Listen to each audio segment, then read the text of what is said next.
Thank you very much.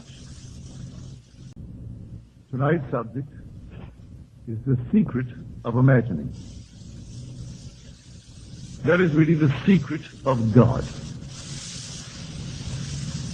For God is man,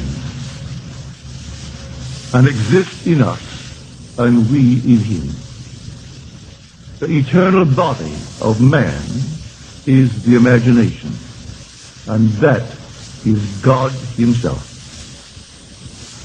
So when we speak of the secret of imagining, we are speaking of the secret of God. So I will use the terms tonight in the order in which they are described in Scripture.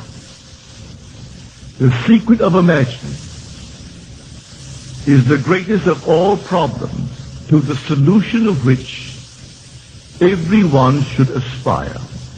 Now these are the terms now that Paul uses in his description of Christ in his first letter to Corinthians. Supreme power, supreme wisdom, supreme delight lies in the solution of this mystery. For Paul describes Christ as the power of God and the wisdom of God. And the book of Proverbs describes Christ, called the Messiah there, as the delight of God. So here the supreme power is the discovery of the great mystery of imagining.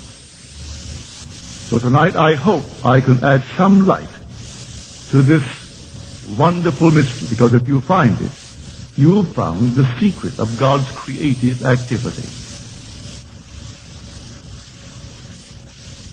We are told of so many writers having experienced it.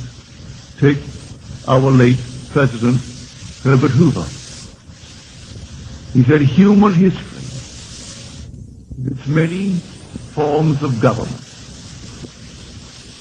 its revolutions, its wars, and in fact, the rise and fall of nations could be written in terms of the rise and fall of ideas implanted in the minds of men. Now here's a man speaking who sat in our highest office in this world. If you could only control the imaginations of men, but who can control it when that is God himself?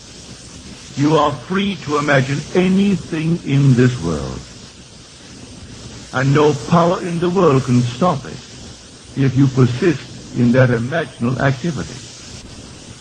But we are not disciplined, we are diverted. Propaganda controls the motion of our imaginal activity. You read the morning paper, you turn on the radio, you turn on TV, and you're diverted.